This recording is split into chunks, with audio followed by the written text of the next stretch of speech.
UAPs, unidentified anomalous phenomena. Are they extraterrestrial, interdimensional, time travelers in origin, or are they simply a result of top-secret military black projects, false flag alien invasion psyop, drones, or other human-made aircraft? Join UFO historian Don Ecker, MUFON State Director for New York Chris DePerno, retired veteran pilot Commander Cobra, and well-esteemed host and researcher Martin Willis as they discuss the latest news and topics regarding UAPs with a no-holds-barred approach on UAP Crossfire.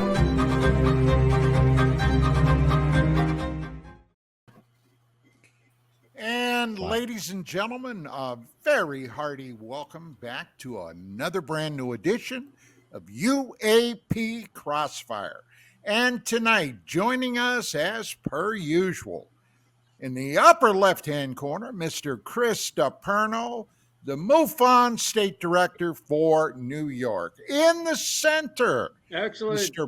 Martin Willis, who has his UFO podcast, and to his immediate, well, my immediate right, Commander Cobra, and all the good stuff he brings. Now, tonight, we have a special guest that is joining us. It promises to take this show in a number of directions. Dr. John Brandenburg, physicist and honest to Pete, no kidding, a real rocket scientist. And tonight, I am your host, Don Ecker. I've been here since the beginning, much to the dismay of many. And with that being said, let's get this party started. Gentlemen, Chris, very good. Tell me, are you still snowed under up there in upper New York State? No, this is the craziest weather. It was 60 degrees the other day. Wow. And the snow is melting. I mean, we actually can see sidewalks now. And dogs are not getting stuck out in the middle of the snow. We don't have to dig them out. And so far, we haven't found any bodies in the snowbank. So, I mean, this is so far been a wonderful. That's a plus. Yeah. Well, we had a lot of bodies last year in the snowbank. It wasn't good when you were walking down the sidewalk and saw somebody's ankle hanging out the snowbank. Oh God! Yeah, it's never. And this is true. I'm not making it up. That's how they never good when you're finding bodies out your front door. Yeah, Martin, how about you? You're way down south now, aren't you? Yes, for the winter down in South Carolina, y'all. It's pretty decent weather down here. You know, in the 60s. Balloon shoot down headquarters, South Carolina. Ah, right. Yeah. All good here. Well, I woke up this morning. I had to go in and give a test at the VA hospital. Did you pass? Today because I won't know until tomorrow. Uh-oh. But anyway, I got a doctor's appointment tomorrow, just a routine thing, and I got to tell you, man, it was 38 degrees right here in sunny Southern California. That's crazy. We had freaking ice on our windshield. Oh God! Freaking unheard ice! of. I can't believe it. How many times have you seen that? We didn't forget you, Commander, but how many times have you seen that, Don? Not very often. Let me tell you that. Not very often at all. And getting now over to Commander Cobra, who lives up in Little Antarctica. Commander, how's that weather been up your way?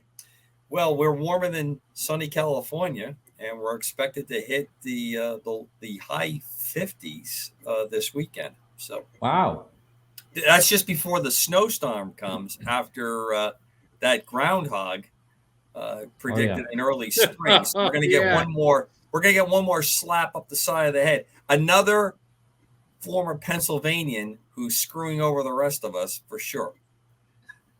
Well, let me tell you what. Here we go. We just are leaving this god-awful apocalyptic rainstorm that's been hanging in here for, good God, over a week. The mudslides and the road closures and trees coming down. It's unprecedented, by God. John, if I can just grab one quick second, airing of this show, because we do it live, I do want to note that not very far from you, sadly, we lost a Marine crew in a 53 flying from Creech Field back to San Diego. And I'm sure the weather played a part in that tragic loss. We lost all 5 Marines. 5 Marines, yes. Oh boy. Yes. That was. Who else would be flying in weather like that, except the Marines? Somewhat very true. Special Forces. Special Forces.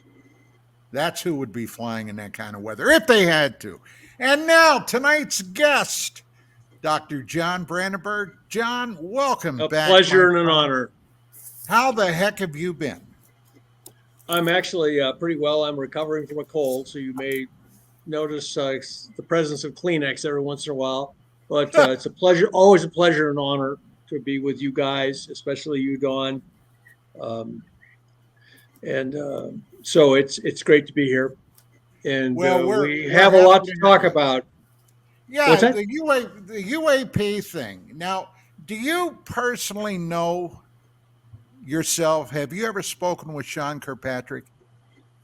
Oh, no, not at all. Nope, no. He and I moved in different circles when I was in DC. So, okay. Yeah, and I left DC in 2002 after 9/11, and took my kids down to Kennedy Space Center, where I worked then for 5 years before moving to tropical Wisconsin. And so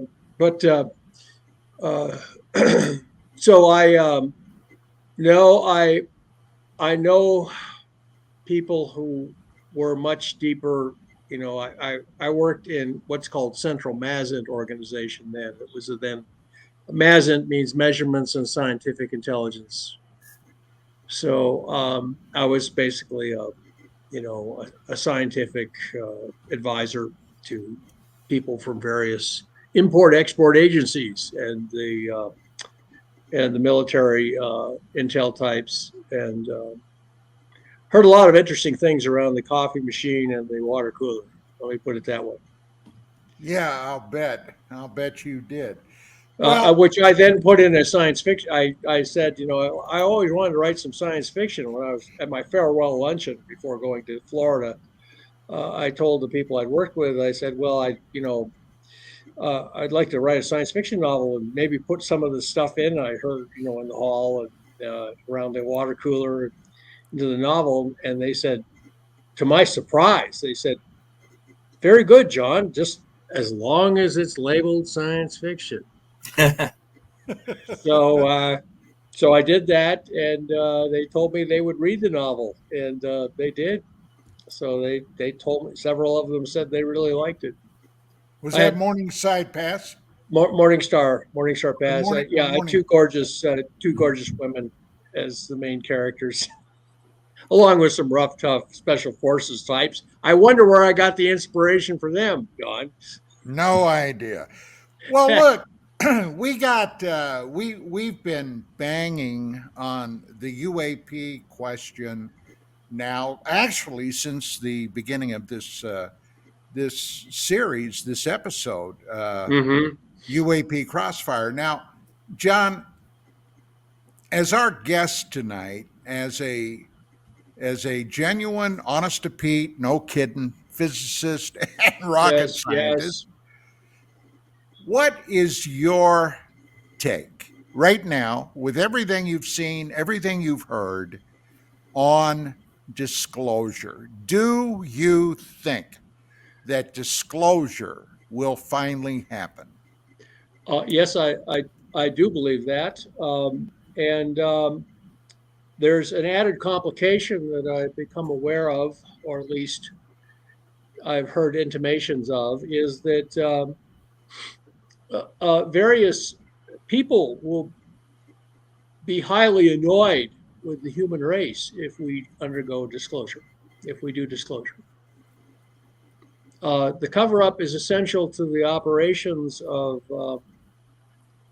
let's just say, some other powers here at Earth. That's my understanding.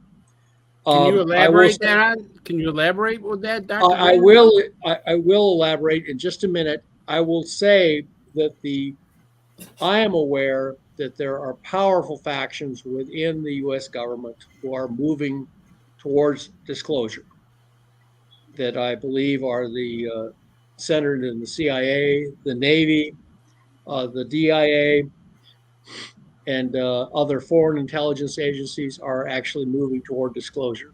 And this is being resisted by other factions in the U.S. government who don't want disclosure to happen till doomsday. And as far as elaborating, and I shared this with Dawn once again,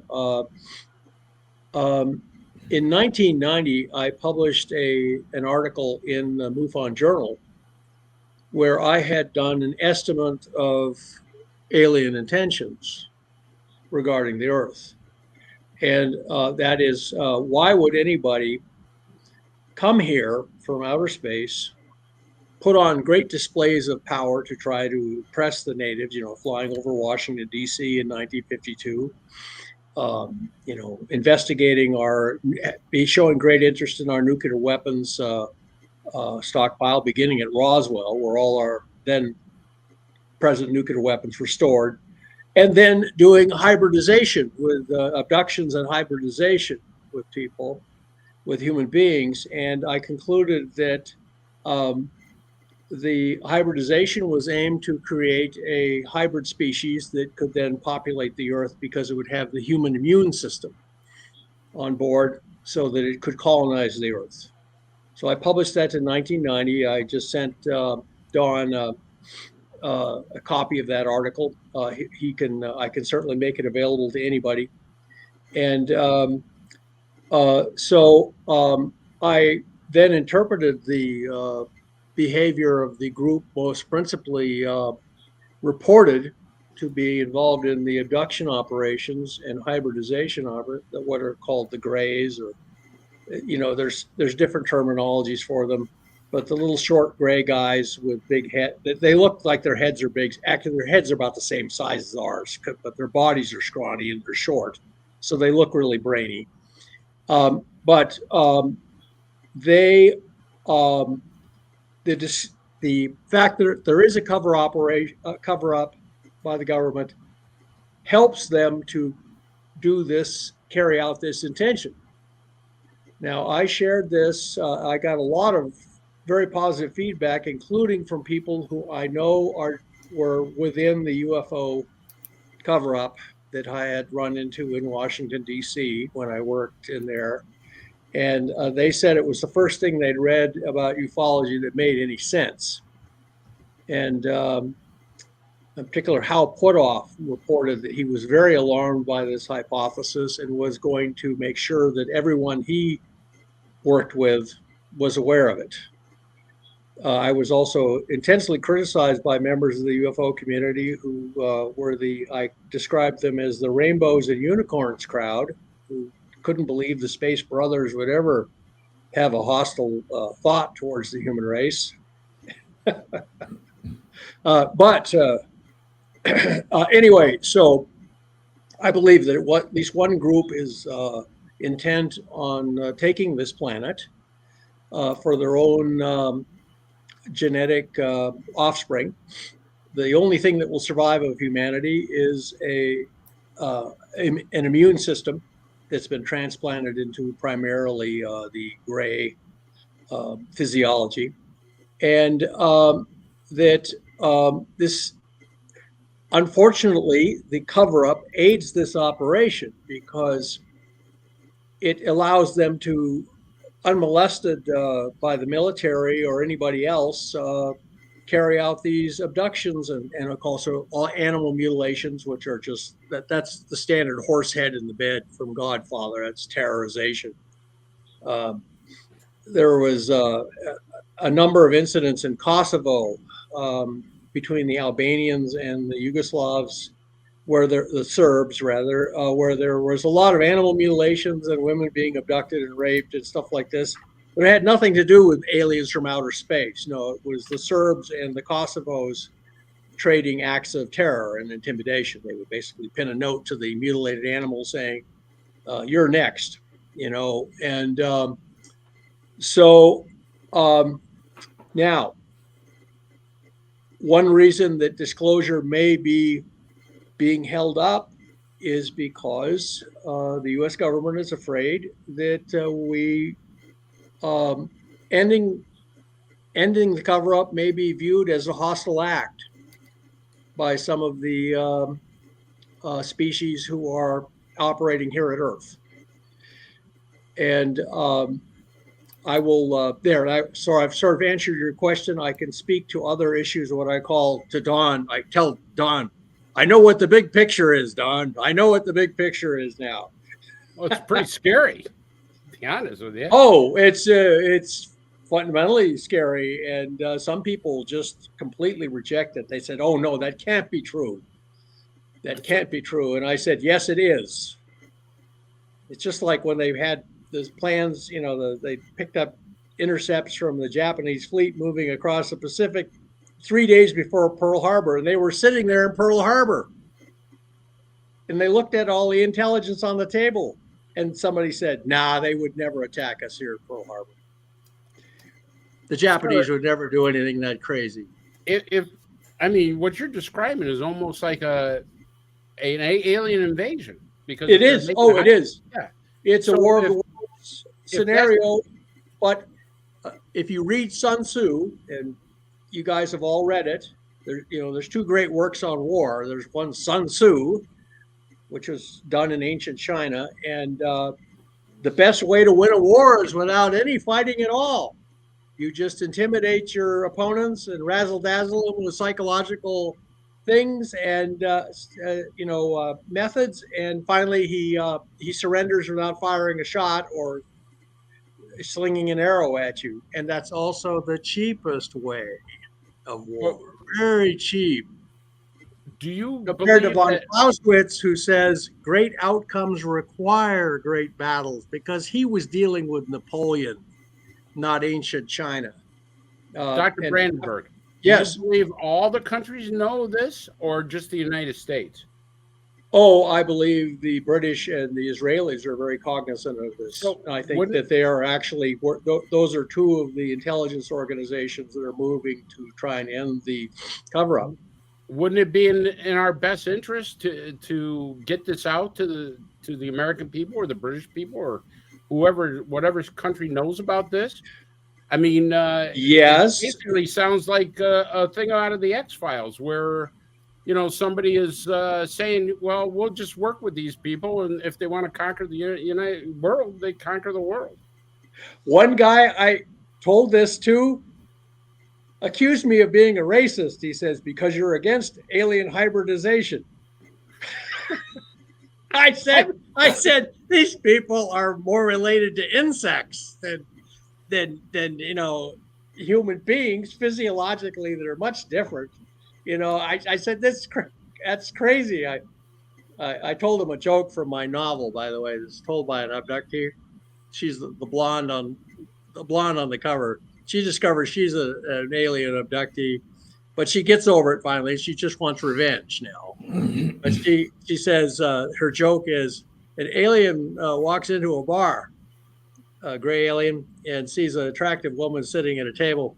And she says, he says to her, didn't I abduct you once? And she looks him up and down and says, yeah, I think that's right, but I'm not interested. As I remember it, you don't have any genitalia.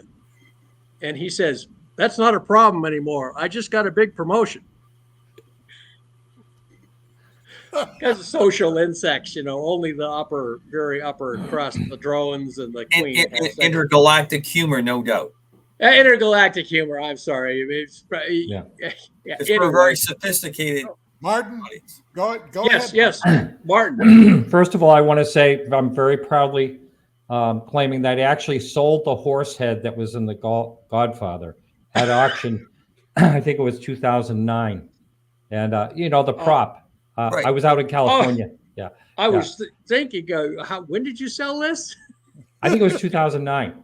But anyway, you can find it I would online. have thought it had gotten pretty ripe by then, Oh, no, it wasn't a real horse head. Oh, it wasn't real. It was a fake horse head, yeah. But it looked real. But anyway, addressing the immune system. Yes. What about when it comes to things, like genetic research, how they see that even the Neanderthals had, an immune system, and how it develops through, all the changes in the environment and what we're up against for pathogens, all that during the many generations. They find, I guess they're studying the great white shark of all things. Apparently, he has a nice been here immune so long. system. What? Yeah. It's been here forever too. Yeah. Yeah. So if you're going to operate on Earth as part of the biosphere, you have to have an immune system.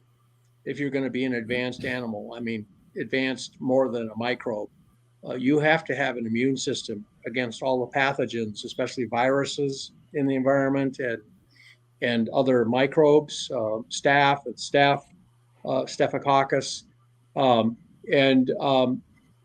This was, of course, the miracle that saved the human race in the H.G. Wells novel, War of the Worlds, which was the first novel about an alien, an invasion from outer space. And I read that thing, and I was as a young man, was very deeply impressed with it.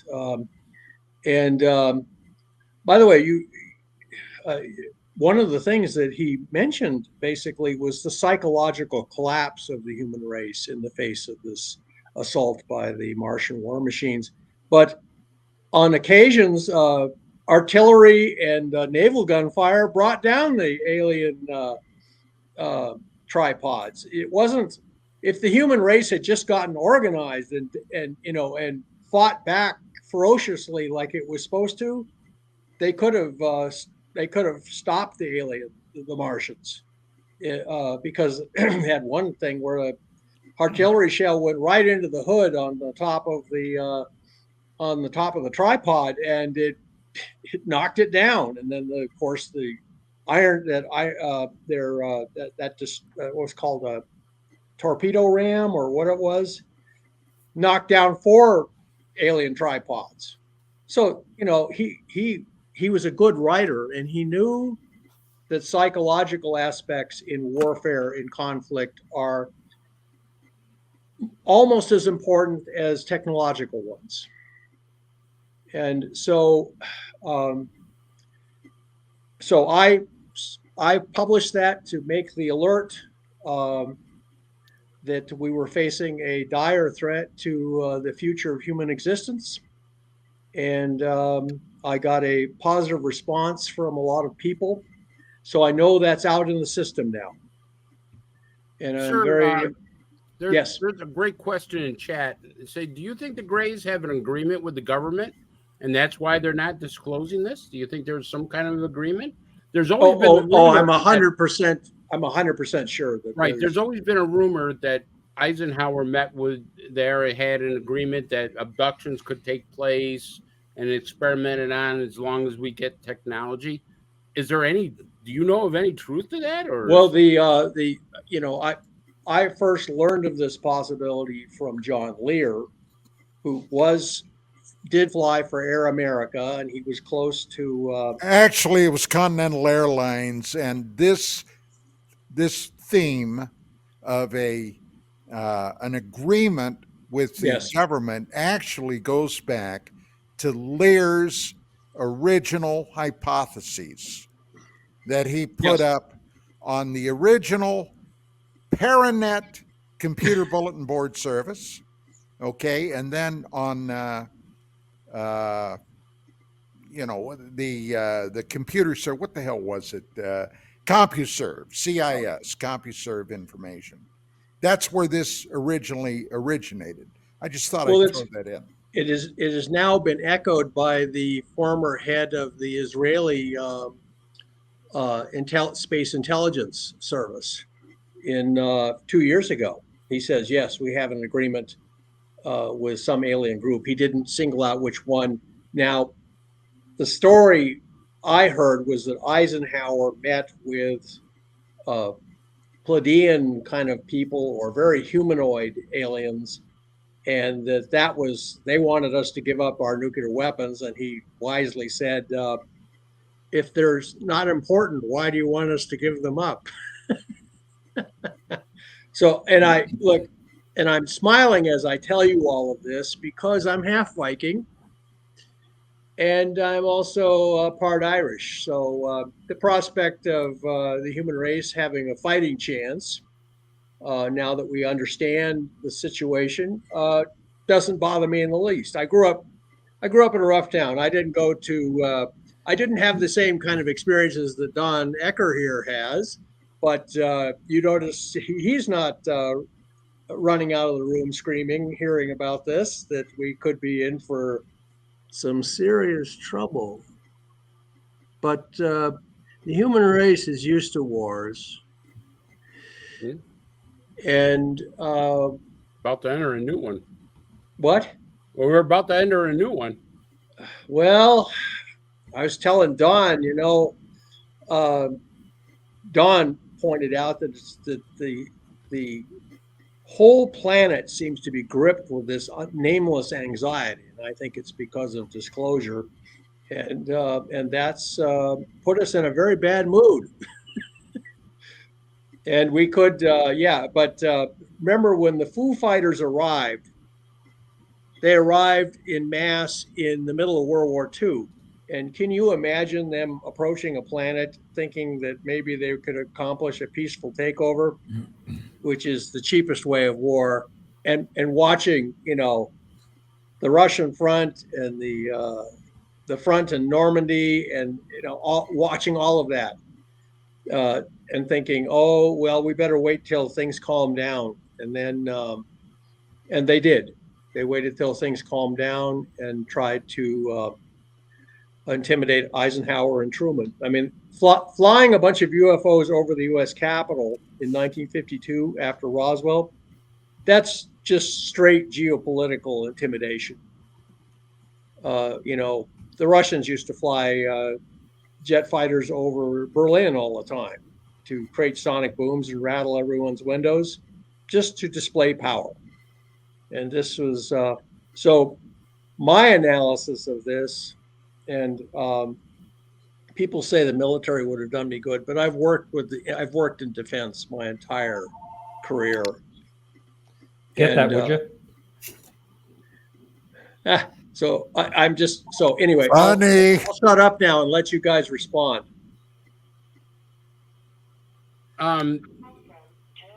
Go ahead, Mark. Commander Cobra, do you want to hit anything? Yeah, Dr. Brandenburg, as always, great to see you. Thank you, Commander. On my show back in the old days. Let me ask this: what do you think the motivation is to make an agreement where the end result is you're not going to survive? Obviously, the people that made the agreement know this. They just figure they're going to be eaten last, as the expression goes. What's the motivation there?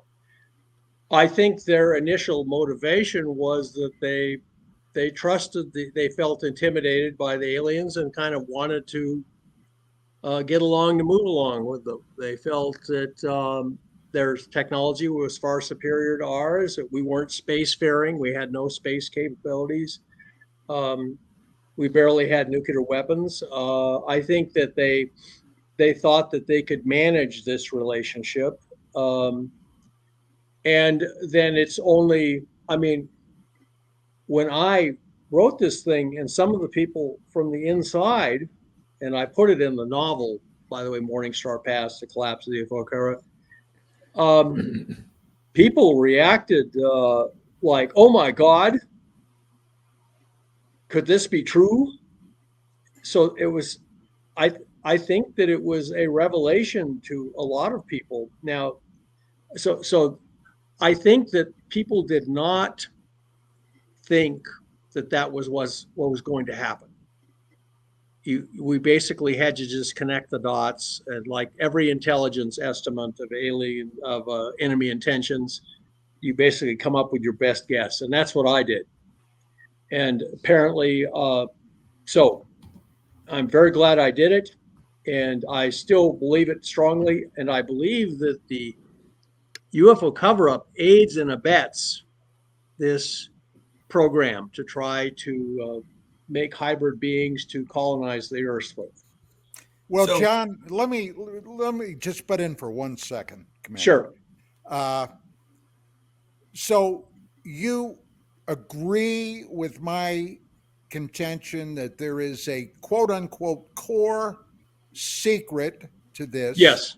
Yes, and I it do. is encompassed by a special access program, which Yes, I by do. its very nature, only a handful of that many people knew what the real story was. Exactly, Don. You put it very concisely in your disclosure document. Yes, there is a core secret, and I think this is it. Now, yes, but Commander, please continue. I'll be quiet. The core secret is two parts as you're presenting it, Doctor. The core secret is, yes, we've had alien contact, and we know that this alien contact is not friendly. That Yes. ultimately it's to displace us on this planet. That is Correct. the goal of one group at least. Now, would you agree with me that that is what is driving a lot of the various infighting to release this secret?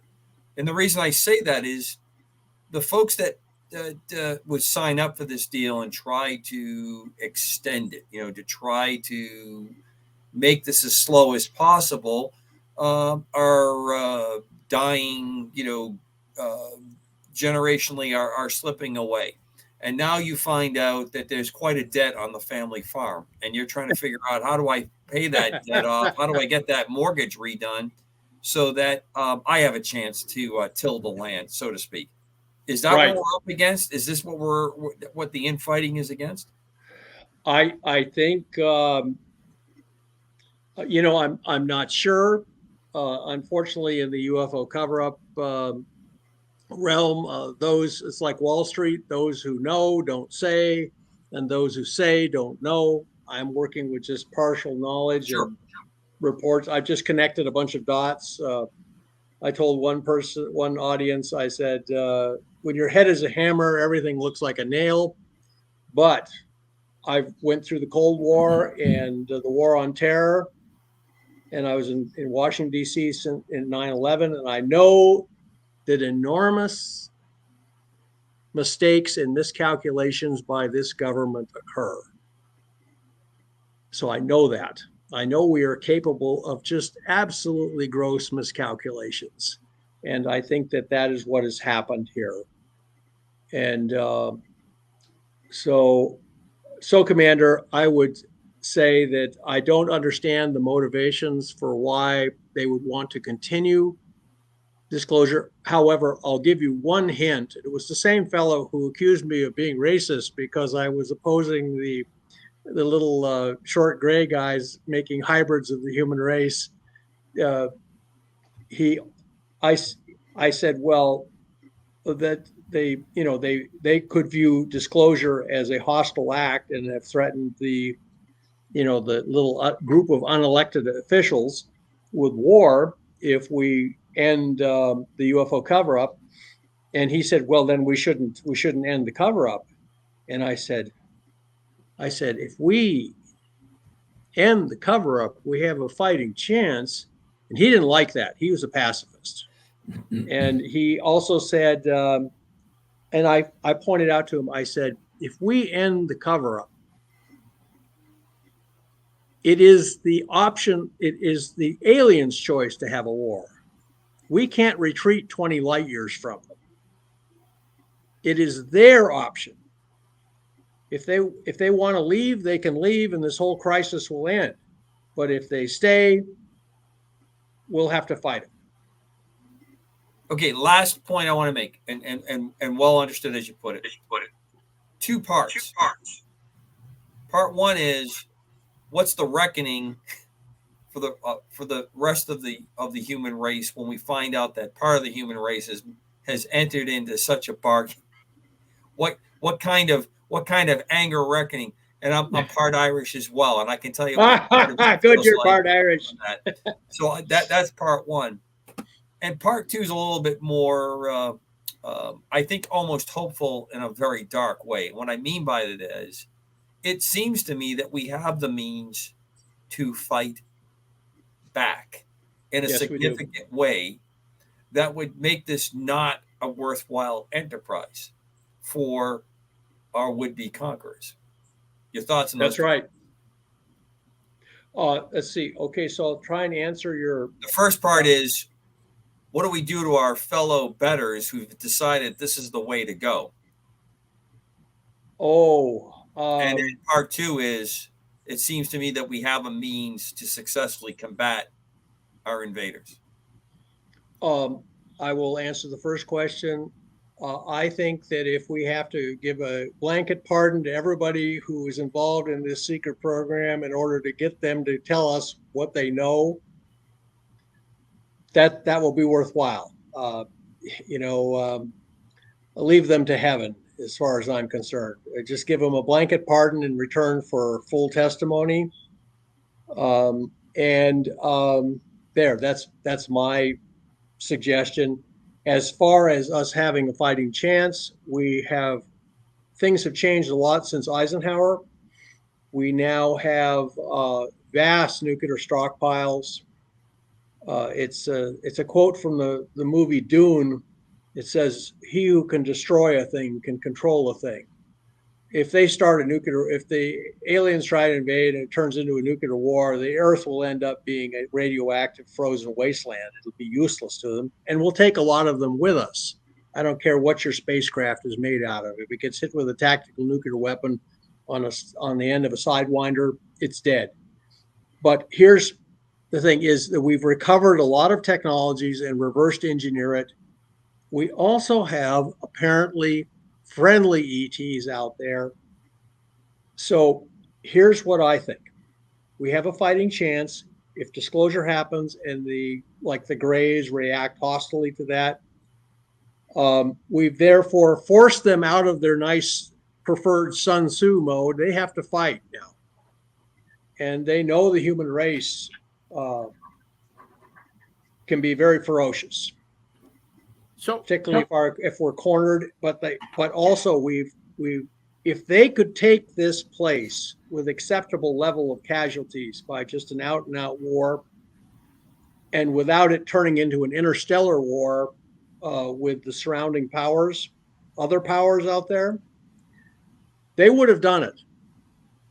So I think the combination of there's a combination of factors. In fact, I believe the Earth solar system is Luxembourg. Luxembourg is it's in the Ardennes, and it's stuck between Germany, Belgium, and France.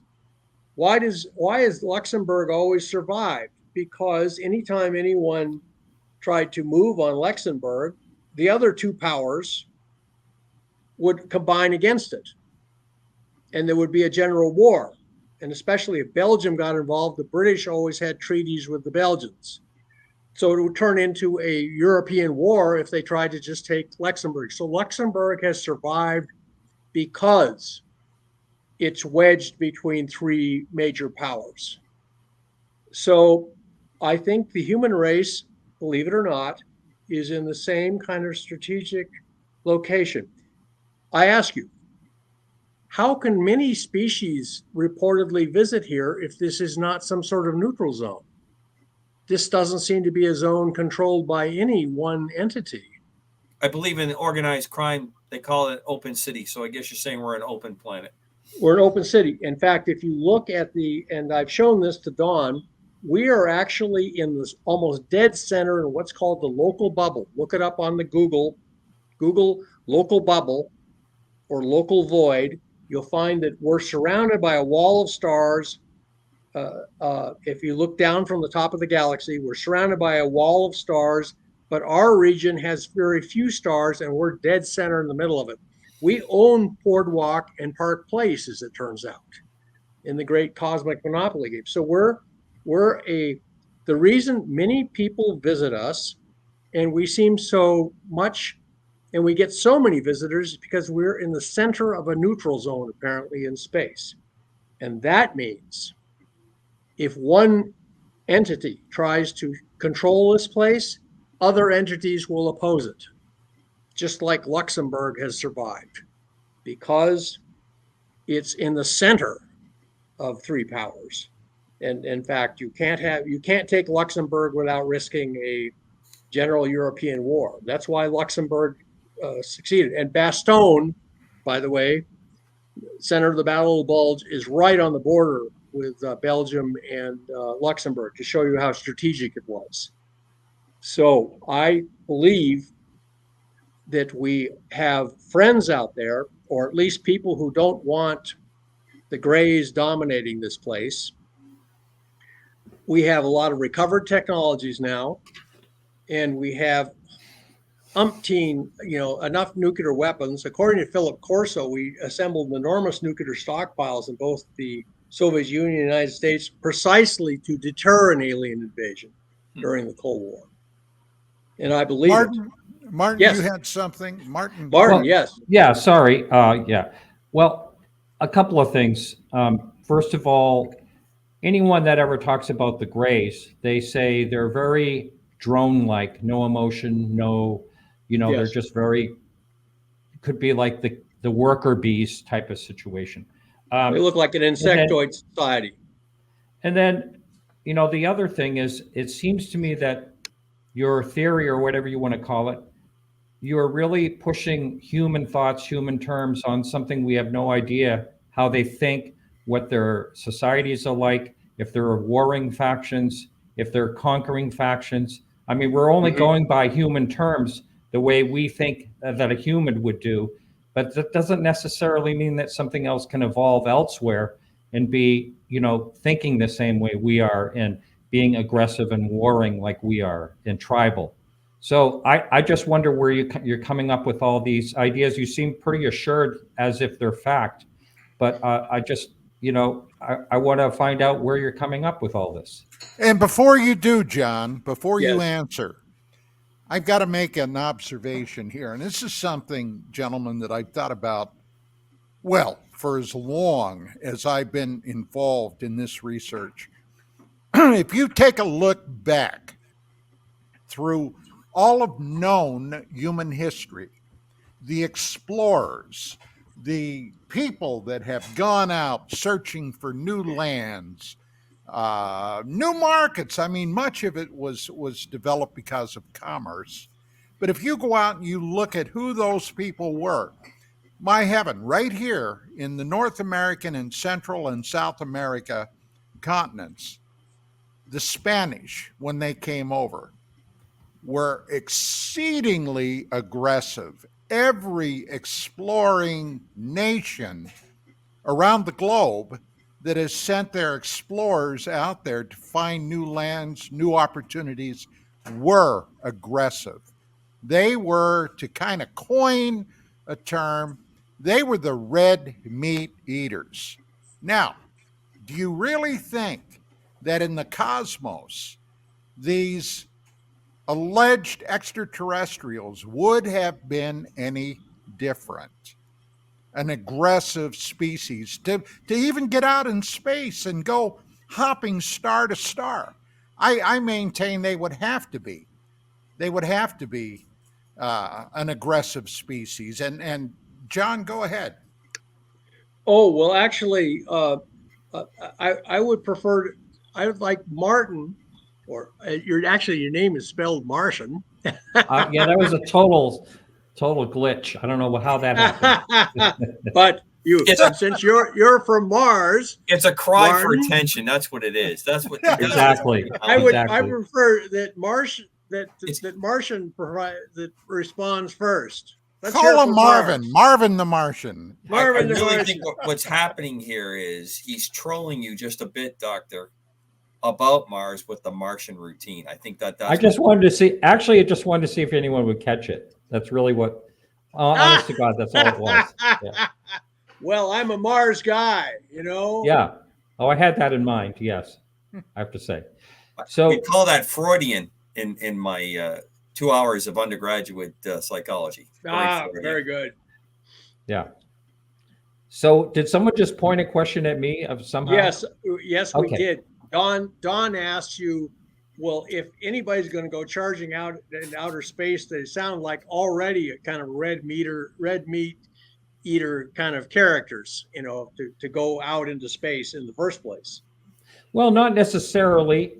You know, there's a great quote from an astrophysicist, Jeffrey Bennett. He was on my show years ago, and he basically said that, you know, any society that can get through the bottleneck of technology without blowing themselves up will travel the stars. It's more about exploring. It doesn't necessarily mean exploring for whatever it is that they may need, which of course, that could be it too. You know, I mean, I'm saying it could be that they're here for red meat or, you know, other things like energy sources and things like that. But it seems like the universe is full of energy sources. I imagine they wouldn't have to come to this place in particular for that. And, you know, we are unusual in, you know, some people think that we're very rare, that we're the blue marble, but it is possible, you know, that there's up to 40 billion Earth-like planets in our galaxy alone. I agree.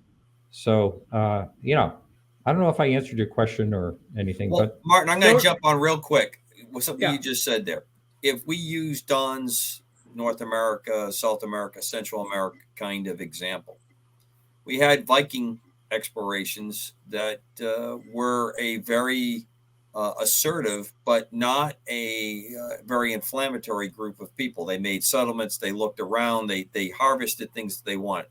We know that the Chinese were on the West Coast and extending pretty far down. There's pretty good proof that we had Egyptian or that part of the world explorers that had gone into parts of South and Central America. So you have a number of groups, but when then you have the organized groups like Spain and other more organized European powers. But look at Columbus. Columbus was pretty peaceful, but he also was a gatherer. He brought a number of Native Americans from this part of the world back to Europe. And then you had the organized explorations that started on all sides, to include Asia as well as Europe coming to this part of the world. So I think there is room for both to fit in there. I think what Don and Dr. John, and obviously correct me, gentlemen, the ones that tend to make it stick are the ones that the good doctor said, who kind of view the world with their only tool in their hand or mandible is a hammer, and everything else is a nail to be struck. to tie that into what you said, Dr. Brandenburg, when he's talking about the explorers, you know, also there was so much disease brought in and indigenous societies wiped out. And, you know, I mean, so there's the immune thing again. You know, whenever these new societies were met, there was always diseases sometimes wiping out entire societies. If you're an advanced society, you know that. You know that you're susceptible to that. Great book, Gun Steel and Gunpowder, talks about why things worked out the way they did on Earth. And genetically, the interaction and what happened with germs is a very big part of it. If you're an advanced explorer coming here, you know that. I also want to point out that the Mongol invasions, you know, the first world conflict was the wars against the Mongols. I mean, the Europeans fought them, the Japanese fought them, the Chinese fought them, the Turks fought them, and they brought the Black Plague to Europe and everywhere else. Right. They killed off 1/4 of the population in Europe. and Wow. and in China, roughly the same amount. And the Mongols figured out that the Black Plague was contagious, so they would toss corpses with their catapults into the cities they were besieging, Right. so that it would Pretty spread. nice. Yeah. Hey, Genghis Khan, Yeah. here's an example of a culture that is completely non-Western, but their motivation is the same: territory, good stuff. So, Yeah. Step people Dr. and all that. Brandenburg, Yeah. Dr. Brandenburg, I want to bring you back to what you said about the intelligence communities wanting to bring out disclosure. And Yes. here's what I've seen. I've seen that Tim Burchett, Congressman Tim Burchett, great guy, Yes. has publicly come out and said that the intelligence communities are trying to hide this. They're giving so much problems with Schumer having to withdraw that part of the bill. Right.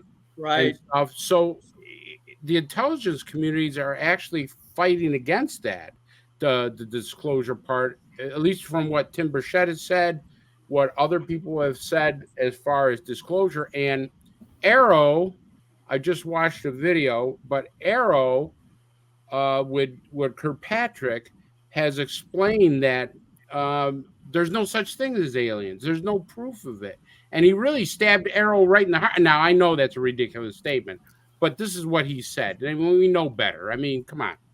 But the idea is that he literally stabbed the organization that he was head of, basically stabbed them right in the back. And, well, by the way, Chris, after we go to break, when we come back, we'll play that video that you have. I mean, the thing I want to ask Dr. Brandenburg, yes. What side is the good side? What side is the non-disclosure side? Who's fighting with who? Well, we're not dealing with a bunch of Boy Scouts on either side, really. And my belief is, in fact, the one of the other factions that wants disclosure is the big aerospace defense, the military industrial complex. They see the chance for a space military buildup with trillions of dollars changing hands. But at the same time, if it's necessary, it's necessary.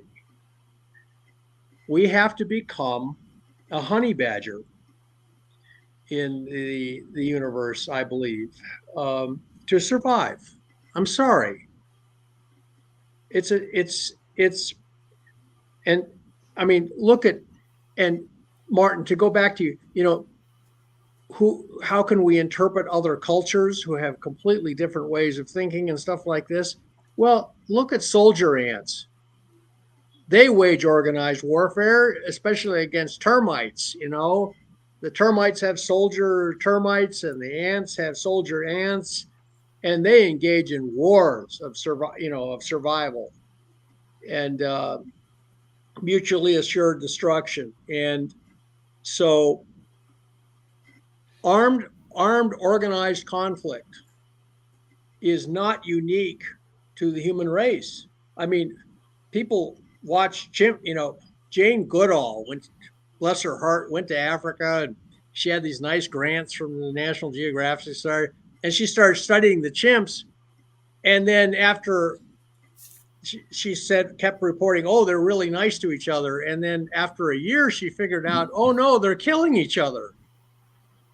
And different tribes of chimps would actually raid the tribe that was kind of hanging around her encampment for the free bananas.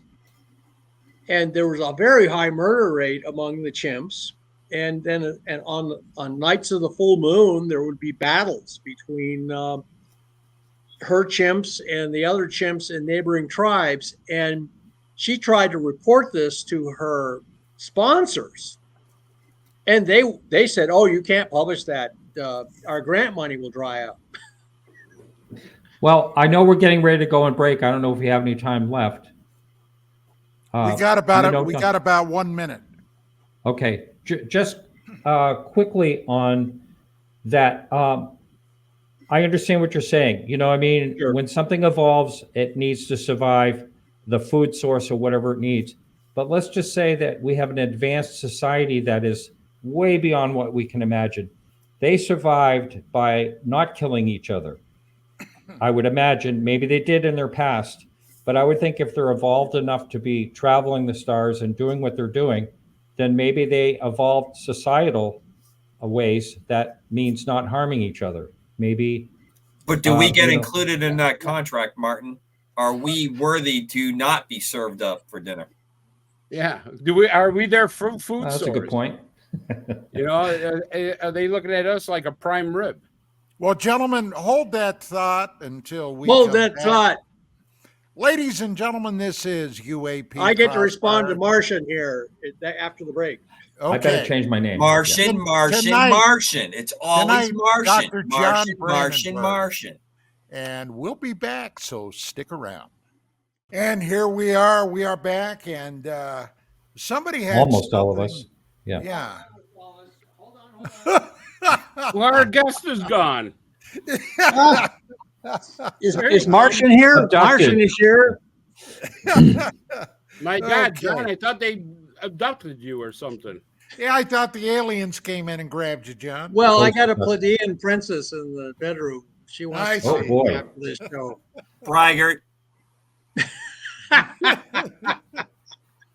Well, I mean, I'm pretty sure my well, wife anyway, is you can not read, from by this the way. planet as well. And Chris has been talking that his wife's definitely an alien. So you're not unique in that. I was married to an alien for a while. She was actually a registered alien from Malaysia. She was Chinese, and yeah, got two great kids out of it. And but I am a survivor of hand-to-hand combat with the Chinese people. And I actually used Sun Tzu during my divorce. I told my lawyer, he said, he's never seen anybody use such unconventional tactics in a divorce. And I realized, Sun Tzu, never do what your enemy expects. And so I started advising him from Sun Tzu, and the poor thing. Anyway, I ended up having to get custody of both kids from her and raise them myself. So, but that's John, TMI, buddy. TMI. TMI. What's Too that? much information. information. Too much. I'm sorry. Okay. Yeah, too much information. Yeah, I've been Oh, around. that's okay. the block We a few like times. you. So, yeah.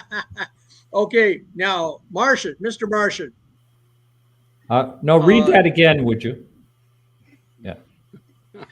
Oh, okay, it's Martin. Yeah, Hey, doesn't make any difference. It's still Okay. Mars there. And, You know what they you say, know, Martin? The internet, my friend, is It's forever. It's forever. It's true. Yeah. Now, I am full of the joy of battle because I see how we can win this thing.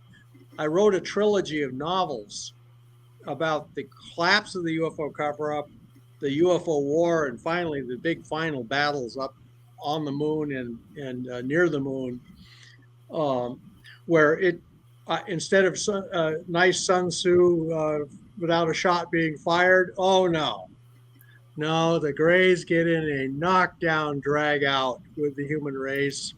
And here's the analogy I use, by the way. The American colonies, when the revolution started, they knew from the French and Indian Wars that the British Army could be defeated. They had seen it happen.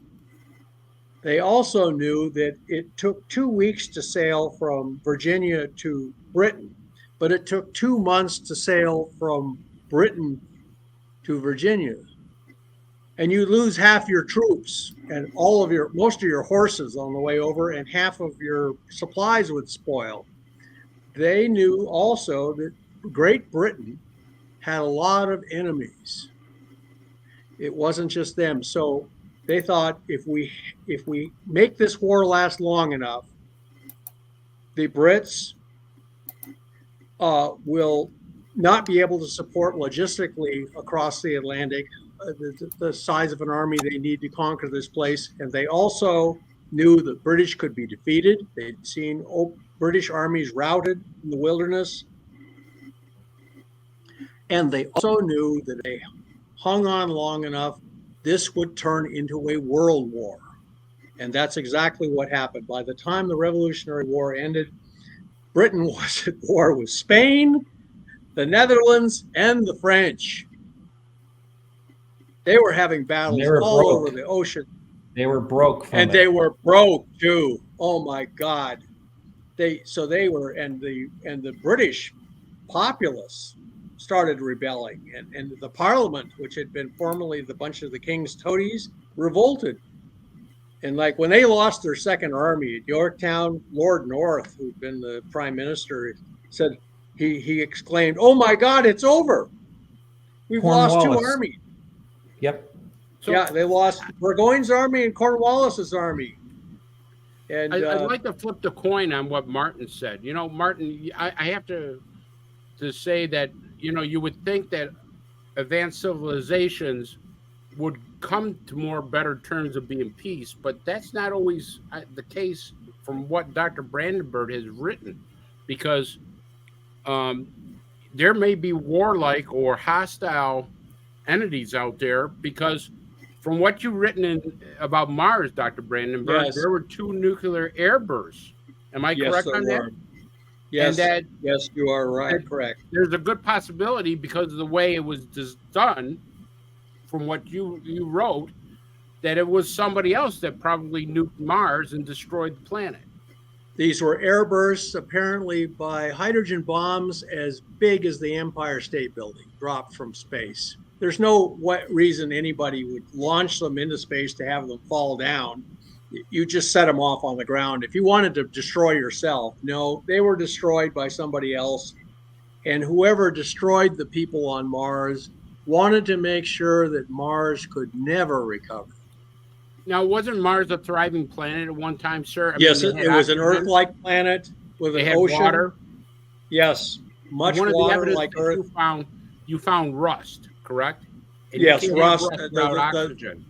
If you look at pictures of Earth from space over the Sahara Desert or even the American Southwest, you see they're bright red. Australia, bright red. Look at pictures from space of the Sahara. It's bright red. It's because of the high oxygen content in the Earth's atmosphere oxidizes the iron to the highest oxidation state, which is called hematite. It's named after the same thing as blood pigment. Iron likes oxygen. So Mars had an ocean, and it also had, and if you look on Wikipedia under Mars ocean theory, I'm reference number 1. I discovered that ocean. And you know why NASA never gives me credit? Why is that, sir? Because I started talking about Cydonia and the face on Mars and the dead civilization there. And they say, well, if we mention Brandenburg in the same, which, you know, the Mars ocean is now considered a reality, the past Mars ocean.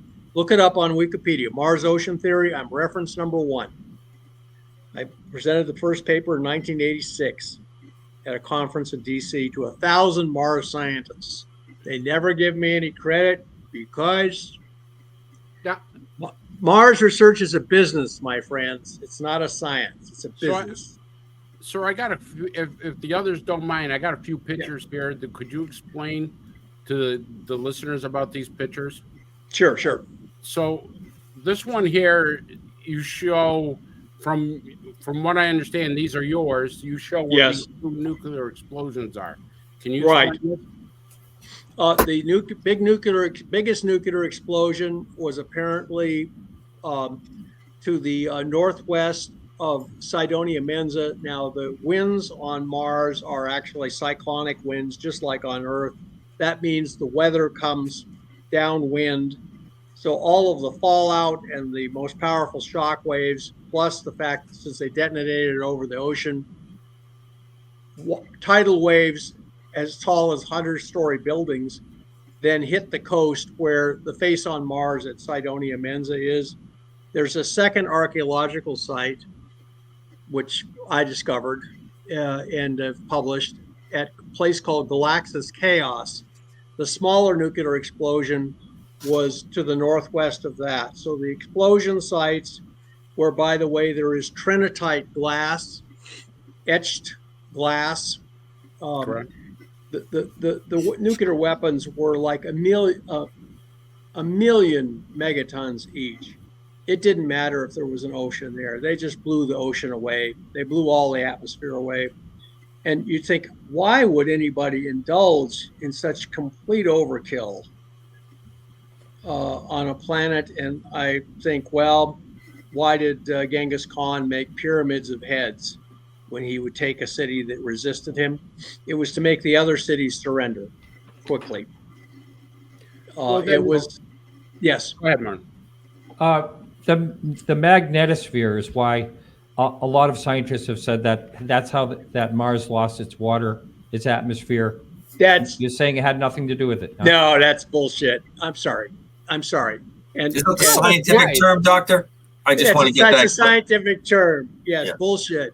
Yeah. Profound. In fact, that is profound bullshit, because look at the planet Venus. It's closer to the sun. It has a very dense atmosphere.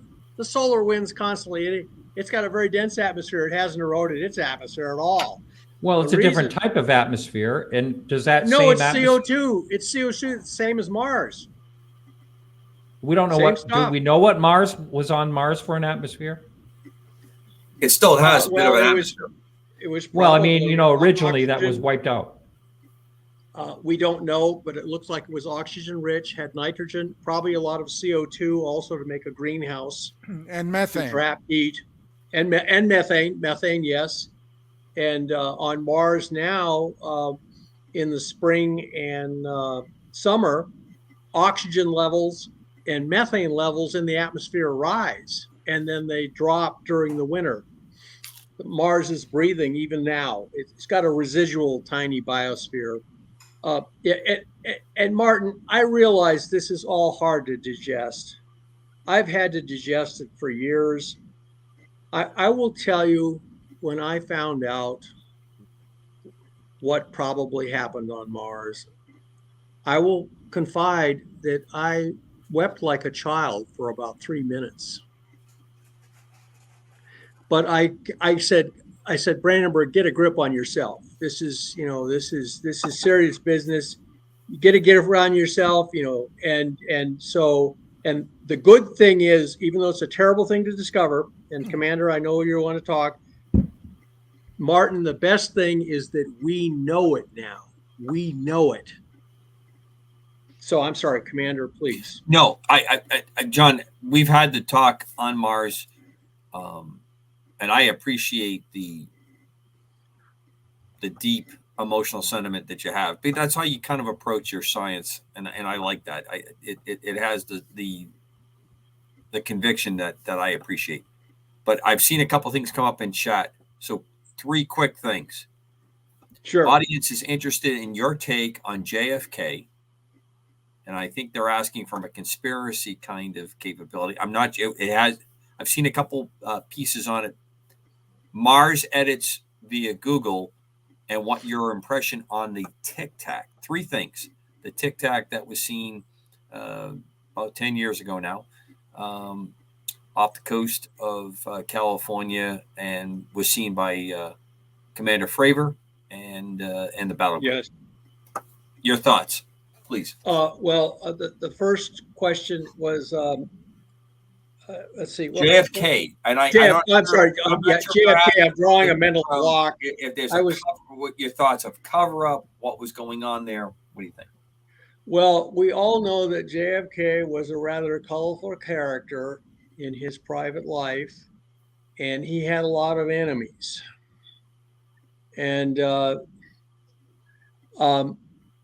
me, it's quite plausible that a UFO cover-up faction would be one of the factions that wanted him dead because they felt he was about to make disclosure. And that is, we have it on good account that that's what he was going to use the speech in Dallas that he was supposed to give to talk about. Well, the reports were that he wanted to collaborate with the Soviet Union on the UFO question. Oh, yes. So there was a lot of, you could understand a lot of people would be very unhappy with what he was plotting to do or intending to do. And we do have a memo between him and the CIA where he was talking about, bringing everybody up to speed on the UFO thing. And, but at the same time, remember the show Dallas? Yes. Yes. And, and JR got shot. And then there was the thing, who shot JR? And the Dallas police are investigating, and they basically had to rent an auditorium to interview all the people who might be suspects in the death in the trying to kill JR because he had so many enemies. And I mean, my favorite theory of why JFK was killed was that it was Joe DiMaggio put a contract out on him because he killed Marilyn Monroe, his former wife, that DiMaggio was still in love with. I mean, there were other women who apparently were killed because they'd had affairs with JFK and were ready to blab to the press about them. And so he had a whole bunch of skeletons in his closet. And so it is. And then there were the Cubans. The Cubanos. And the Cubans were betrayed by JFK. Yes, they were. Because they had purchased some surplus B-26 bombers from the Army Air Force. Well, then it was the Air Force. Yes. To bomb Cuba. And JFK wouldn't let them take off. And the Bay of Pigs turned into a fiasco. I mean, it was, you say this government is not capable of incredible clusterfucks. I mean, pardon me. Pardon me for lapsing into scientific jargon here. Hey, I've worked with the Department of Defense and the intel agencies for a long time. And we never, ever say that word. We never use the F word. Ever. Well, anyway, Martin, I can still see you're displeased. I know this is all he looks like that all the time. I do. I'm always displeased. Because you called him out on the Martian thing. So he's going to be like that for the rest of the evening. He's always. Yeah, that's right. So let me ask you this, if I may. Are you I have heard about this nuclear weapon thing on Mars in the past, and I wondered, did it start with you? Were you the one that originated that theory? Yes. Yeah. He discovered. And so, and what type of strong evidence do you have that happened? Well, I spent 9.5 years at nuclear weapons labs, and at Livermore, where I did my graduate work, and then I was at Sandia Labs in Albuquerque, and I was investigating the Mars phase. We'd gone through two nuclear crises when I was at the labs. Both of them were kind of classified, but we all knew that we were getting very close to a nuclear war. And morale just collapsed at Sandia when first the nuclear winter thing came out, and then we had a crisis called Able Archer 83. You can look it up on Wikipedia. We came as close to a nuclear war as we did during the Cuban Missile Crisis, only it was classified. Nobody knew it was happening except people like us. And we didn't even know what exactly was happening. We just knew that the military was suddenly running. So morale had collapsed at the lab. And then I saw the stuff on Mars, and I thought, oh gosh, if we found a dead civilization on Mars, then we could cooperate and both the Russians and us could go to Mars. The Cold War would end. That's what I did it. But as I was studying Mars at Sandia Labs, I was looking at a graph of the isotopes in the Martian atmosphere. And one of the people at the lab was looking at the graph. He was looking over my shoulder. I was standing in line to Xerox it. That's what you did in those days. We couldn't download stuff, so we had to go. You found an article you liked, you had to go Xerox it machine. So there's this line at the Xerox machine. It's in an unclassified area of the lab. It's the library. This guy's looking over my shoulder at this Martian, the relative abundance of different isotopes in the Martian atmosphere. And Mars is different from any other major reservoir in the solar system in that two isotopes, which are balanced everywhere else on Earth, on Jupiter, in the solar wind, in moon rocks, in almost all the meteorites, where one isotope, xenon 129, is almost exactly even with xenon 132. Those are two isotopes of xenon. But on Mars, there's 2.5 times more xenon 129. And he was looking over my shoulder and he says, "Can I look at that graph?"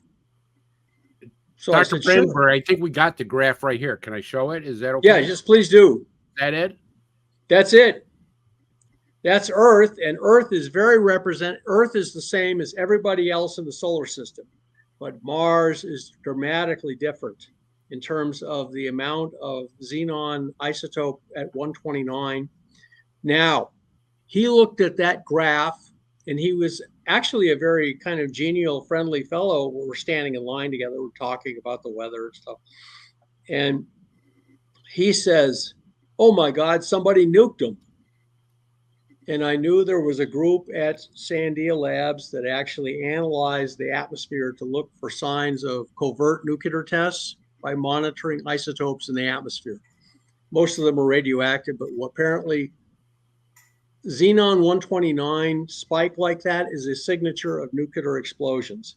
It's what's called R process. It only occurs in two places. You can look this up on Wikipedia. R process. It only occurs in two places: supernovas, star explosions, or new hydrogen bombs. And I found in the open literature from supernovas that the xenon 129 spike occurs, where there's a lot more xenon 129 produced than,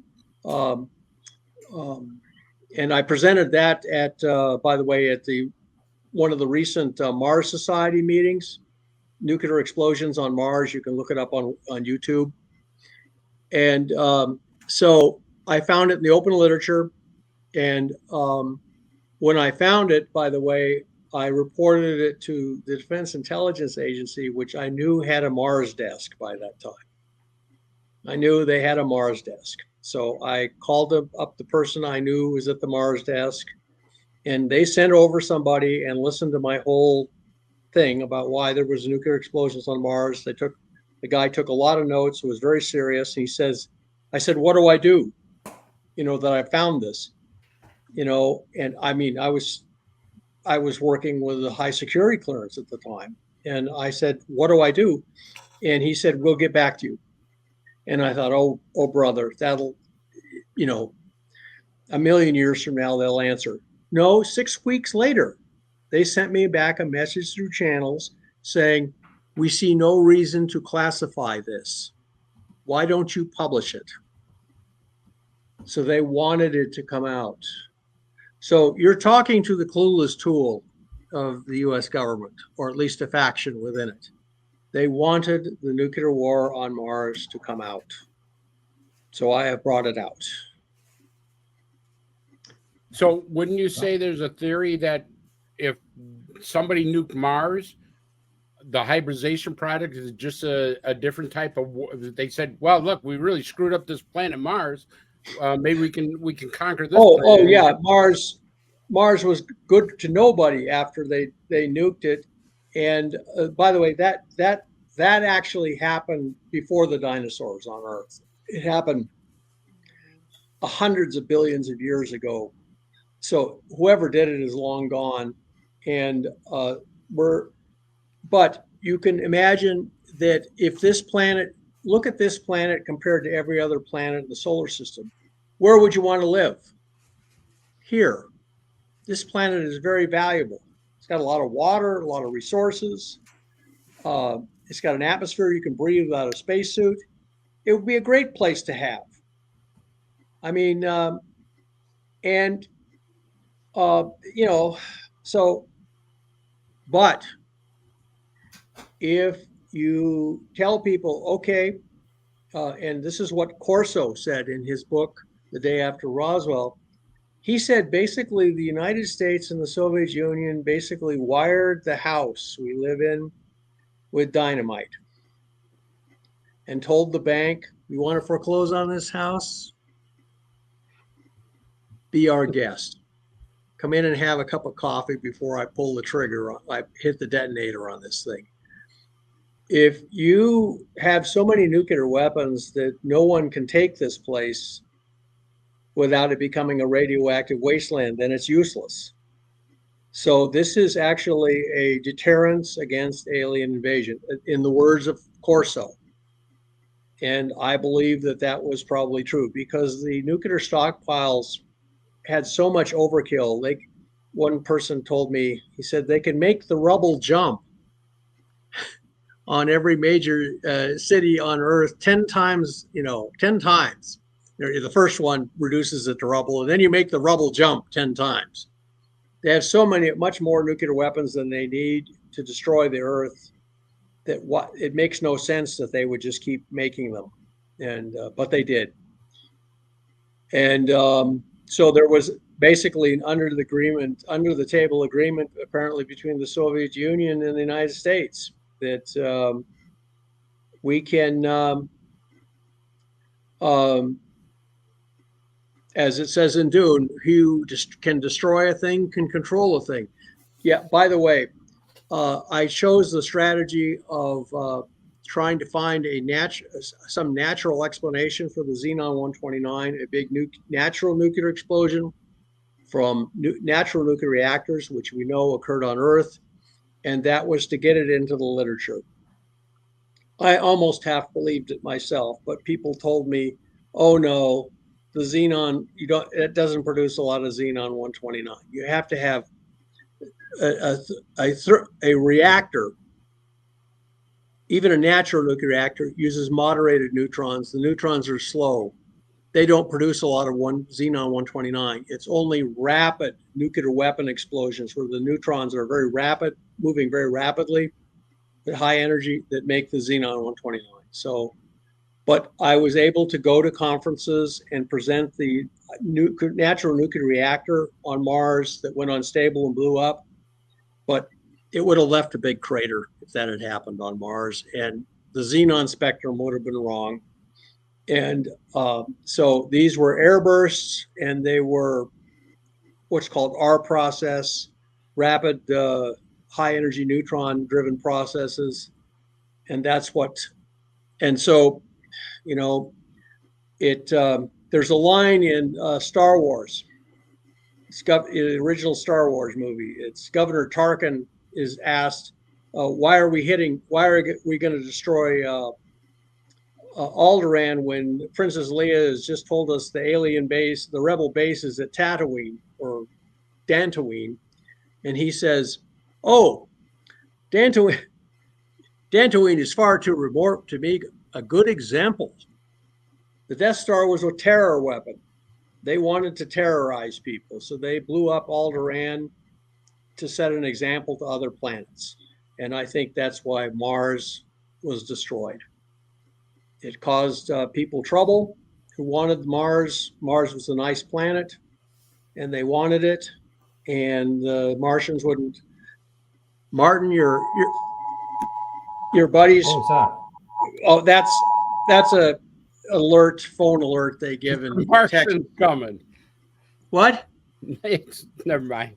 Our conversation is I'm being sorry, monitored. no, it's and the CIA doctors calling will me, telling me to shut the fuck up. Again, tossing around the scientific terms.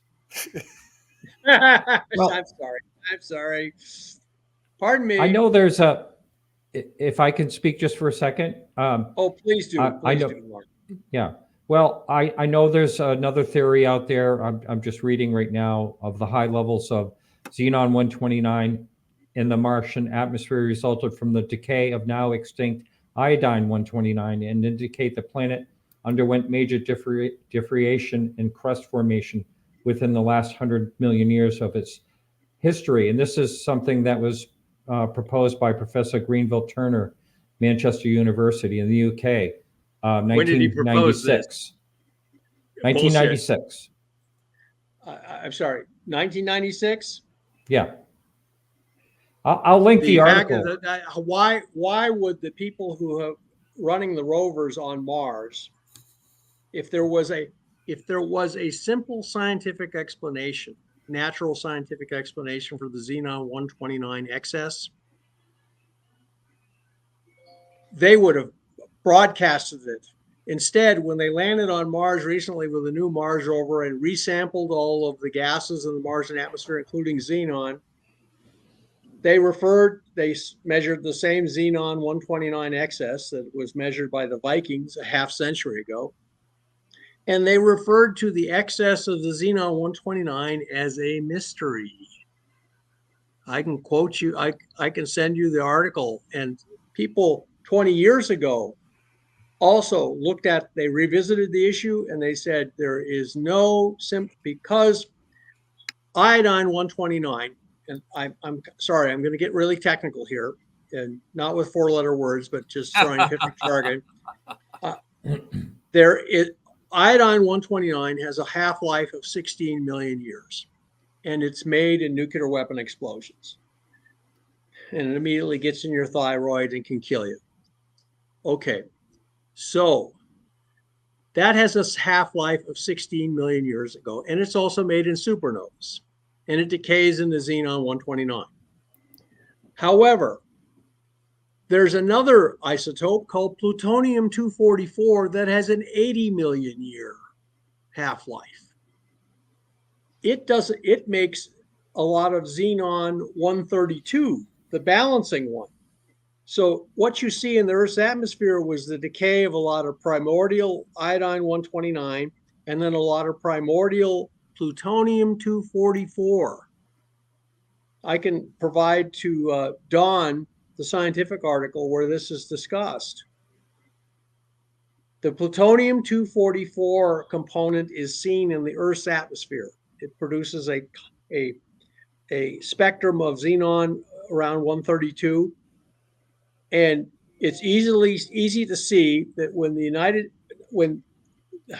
Earth got its ration of radioactive isotopes, basically the theory of why the solar system formed, there was a big supernova nearby. It compressed the gas and it condensed into the solar system. Okay, that meant the gas that made up the solar system originally was full of radioactive stuff from the supernova explosion. It was a big hydrogen bomb explosion in space.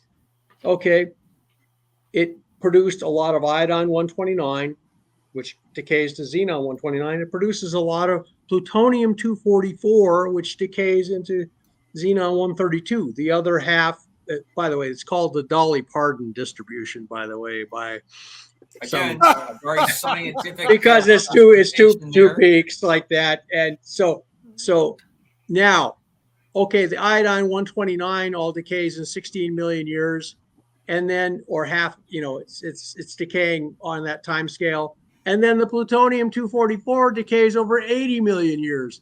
So where is the result of the plutonium-244 decay on Mars? It's not there. It's not there. So, Dr. Brandenburg, do you think we have the ability to go to Mars now? The reason I asked I have actually published an article. The reason I asked that I've been trying to. What's that? I said the reason I asked that is you invented a microwave electro-thermal plasma thruster using water. Yes, I did. That's your invention, correct? That's right. And it's flying in space now, and it works. To go to another planet, am I correct on that? Yes, we can. I have a large one that runs at 75 kilowatts. I mean, the one they're running in space now uses microwave tubes from a standard microwave oven because they're very reliable and very efficient. And that's 1 kilowatt. You can run them on industrial microwaves at 75 kilowatts, and we've done it. So and use water vapor as fuel. And so I have actually a model of that engine sitting in the corner of my living room as a conversation piece. And we tested it and it worked. And we can go to Mars in 90 days using the SLS that they just launched, the one that went around the moon. mhm. Ran beautifully, went by the mission, went by the numbers. We can go to the moon. It's a Saturn V class booster. And if we put a upper stage on it using a bunch of about as much water as in a backyard swimming pool, you can boost 30 tons to Mars in 90 days. Why isn't Elon Musk or somebody not doing it? Well, Elon Musk has his own ideas surrounding. He wants to use methane to get to Mars. He's got his own plan. I tried to get him interested in this and didn't succeed. And he's got his own thing. And well, you might also ask, gee, people keep talking about life on Mars. We've landed on Mars 5 times. We landed on Mars half a century ago. We tested the soil for life, got weird results. They said weird chemistry going on in the soil. They found life. They've landed now 5 times on Mars, in the last decade. They have new advanced technologies. They can just stick into the ground and detect microbes. Have they done another life test on the Mars landers? No, they have not. Because NASA knows what they'll see. They'll see life in the Martian soil, and once you find life on Mars, life is in the stars. I'm sorry. Your government is engaged in not only a UFO cover-up, but a Mars cover-up. The Mars bone is connected to the UFO bone. The UFO bone goes. So if the Mars bone goes, the UFO bone goes. And if, in the words of one of the characters in my book, if the UFO bone goes, the head of this government will fall off. Okay, I've been pretty quiet during this. Yes, you have, Don. Yes, you have, Don. I'm going to be. And I've got a question, John, for you and for everybody for that matter. My very dear, very late friend, Zachariah Sitchin, passed away a number of years ago.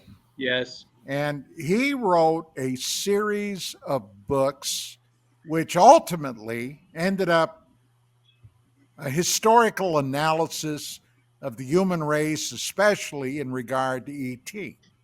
Now, his book that came out around 1988-89, titled Genesis Revisited, actually was the book that put me on to the story of the Phobos 2 Soviet probe that encountered a huge anomaly in Mars orbit. But in that book, Sitchin related from sources he had in the Soviet Space Agency. There was still a Soviet Union then, that when Phobos 2 went to Mars, before it ultimately was destroyed, it was doing a surface scan of the Martian planetoid, the Martian planet, and detected quite a few what Sitchin termed as hot spots on Mars. Yes. Now, Sitchin theorized that these were reactivated space bases. Now, everybody almost universally agreed that Mars is geologically dead. Of course it is. So, if that's what everyone says, where in the hell did the hot spots come from? John, do you have any theory about that? Well, let me first tell you, as a piano player in the whorehouse that is the Mars science community, Ask me what goes on upstairs. I don't know. I just play the piano here. And no, I mean, if they're now recording Mars earthquakes, how can you say the planet is geologically dead if it's having earthquakes? And then they they have told us on a stack of, they've sworn on a stack of Bibles that there are no hotspots on Mars. And yet one of the volcanoes apparently erupted. It produced this, they said it was a weird linear cloud came out of the top of this mountain. It stretched for like 1,000 miles, and it was obviously volcanic plume. And they said, well, it's just a weird cloud. We don't understand it. These people, it's just like, Fauci, being asked about COVID, couldn't recollect exactly any of the facts 100 times during the hearings, apparently. The NASA determines what questions get asked, what inquiries get made, what research is focused on, because it controls the grants. And I can tell you from my stint in academia at the University of Central Florida that the modern university system, academia, runs on grant money. If you don't bring in grants, you don't get tenure. You don't get raised to being full professor. And you can kiss your chances of being head of the department here goodbye if you don't bring in grant money every year. I'd worked as a defense contractor, but I'd never worked in such a money grubbing place as academia that I experienced at University of Central Florida, right down there next to the Space Center. And these scientists, they're just trying to have a career, and they have to toe the line. If they go to NASA headquarters and say, I'd like to investigate why the oxygen levels in the Martian atmosphere rise in the spring and summer, and the methane levels also, the person at the desk at NASA says, we'd prefer you investigated something else. And if you want any grant money from us, you're going to play ball. And so they fall into line because their career depends on getting grant money from the government. So the government controls the agenda, the questions that are asked, and the answers that are given are all controlled by NASA, especially JPL concerning Mars, by the grant, because they control the grant money to academia. I'm sorry. Martin, I can see you're upset by this. You're upset again. I'm saying all these upsetting things. Commander, I'm reading. Dark glasses. I've been reading about that there's a paper, a research paper, I guess, from two scientists that say that Alba Mons has been erupting nonstop for the last 500 million years. This just came out in January 2023. So I think it's interesting. That's all. Well, I wish I had the pictures of the strange linear cloud, they called it, stretching from the summit of this one volcano. But what would an erupting volcano? I mean, I know there's no tectonic plates as far as I know on Mars, but supposedly there's a rather frustrated tectonic plates. The Valles Marineris looks very similar to, at least to me, to an attempt to separate a continent on Mars, but it just couldn't do it. In Africa, there's what's called the Great Rift Valley, and it's where part of Africa is trying to secede from the rest of the continent. No doubt this will create many tribal wars when it happens. If anybody survives. The French will become immediately involved but so there's this big rift valley in Africa, and the Valles Marineris, if you took away God forbid, if you took away all the vegetation and atmosphere from Earth, you would see this long trench that looks just like the Valles Marineris, only it's in Africa. And so that's what I think and the Valus Marineris terminates with a bunch of spider cracks and then 3 volcanoes, and one of them I believe is Ariza Mons. And so there does look like there was an attempted tectonic plate formation, but it failed. It just couldn't do it. Well, the core that's really what a rotating core is what causes a magnetosphere. Is that that's right? A rotating liquid core. So supposedly that stopped, like 4 billion years ago or something, a long time ago. Yeah, Mars is only 1/8 the mass of the Earth. So that has a lot to do with things staying on it so too. It cooled like off. atmosphere. It cooled off quicker. Earth still has a lot of geothermal heat, and that runs the. But Martin, you must also understand that when the solar wind hits the Martian atmosphere, as it does at Venus, there's no magnetic sphere, but it generates a dynamic magnetic field. It acts like a dynamo. Huh? And how about that actually reduces the rate of Mars erosion. They found the rate at which the Mars atmosphere is eroding, it would have only eroded about 1,000th of an Earth's atmosphere over its entire history. It's very slow. And at Venus, Venus atmosphere is obviously very dense, and it's closer to the sun. You'd think it would have eroded much more quickly, but it didn't. It's because of this dynamo effect. The solar wind hits the Martian and Venetian atmospheres, and it carries in it embedded magnetic fields, and they get concentrated. They basically form a dynamic magnetosphere at the, it's a little bit like when you drop water on a hot stove, and if the stove isn't that hot, it just spreads out and evaporates. But if it gets really hot, the water actually forms a vapor layer and insulates itself, and that's why you get these marvelous, bubbles of water, blobs of water racing over a hot stove surface, and not touching it. And that's what happens in nature.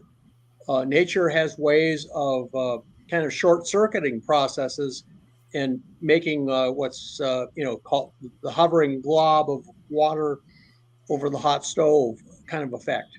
Now, using that example, Doctor, when you form a chemical process in that blob, that's what causes it to change its form, and it either succumbs to the heat, or it goes by sublimation right into a gaseous state, and causes all those things to happen. I mean, it's almost impossible to see all the possible effects that come out when you drop, but all those things are happening.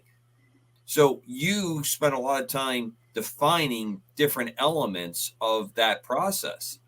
Yes, that occurs over and over again, instantaneously, but repeating in almost an infinite amount of opportunities.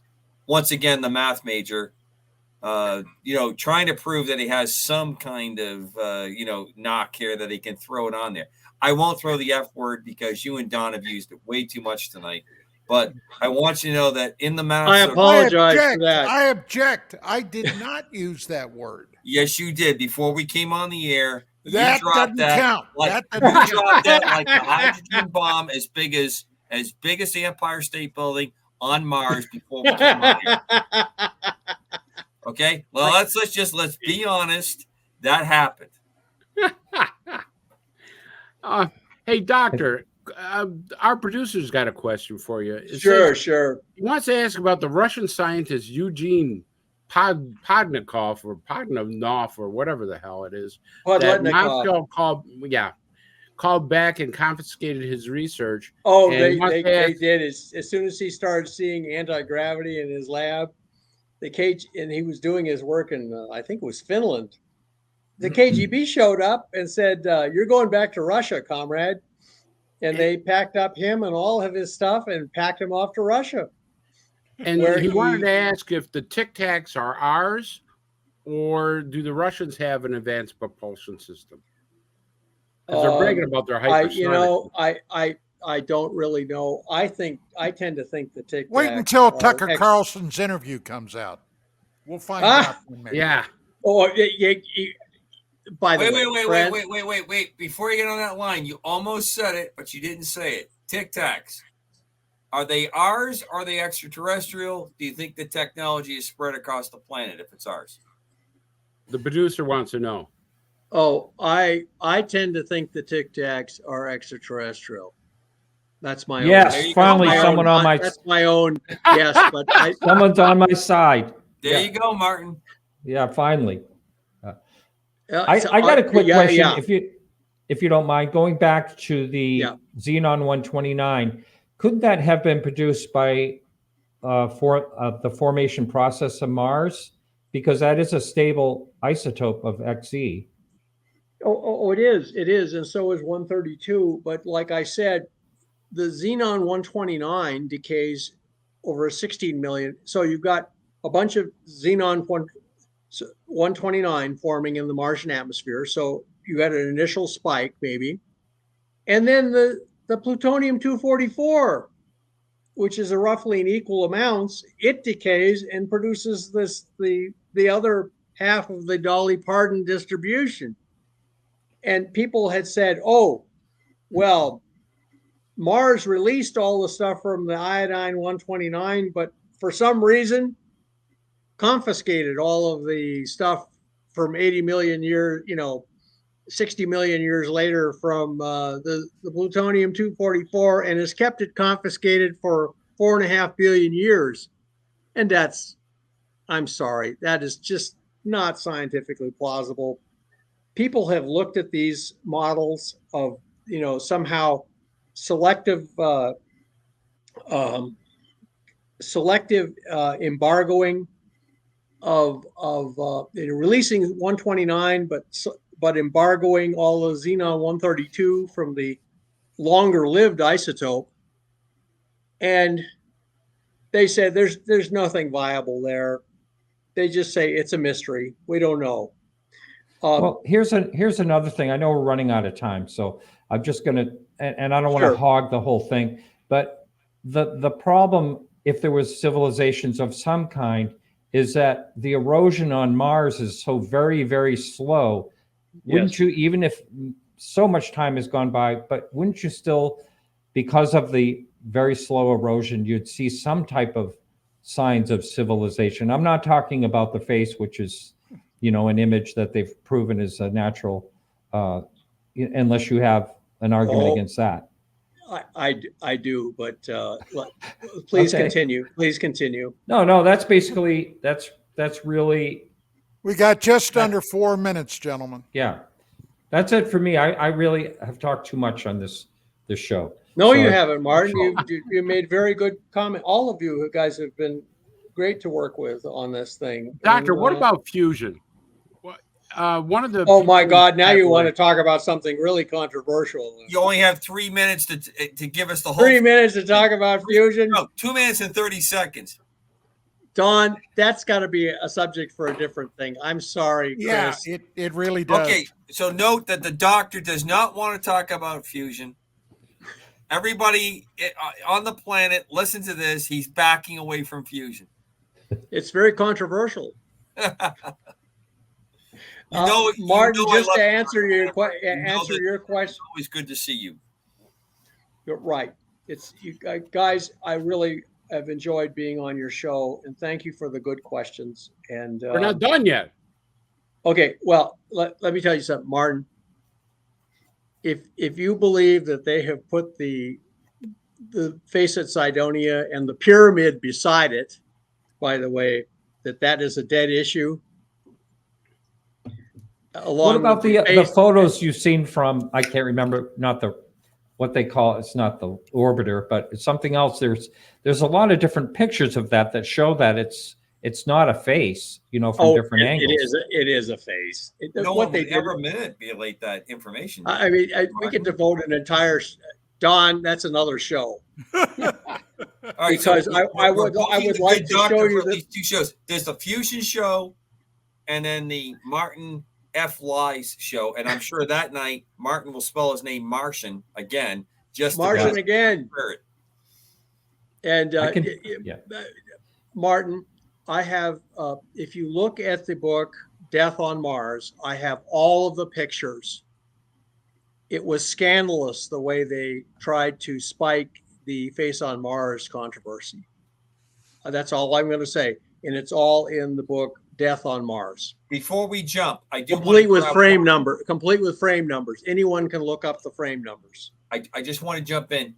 Doctor, as always, great to see you. Love being Thank you. Thank you, Commander. Gang. But I really have to say tonight, and as always, the folks in chat were absolutely outstanding tonight. And I really very good. Thank you. The hard thank you, everybody. The audience put in tonight on the chat. Yeah, thank you, everyone.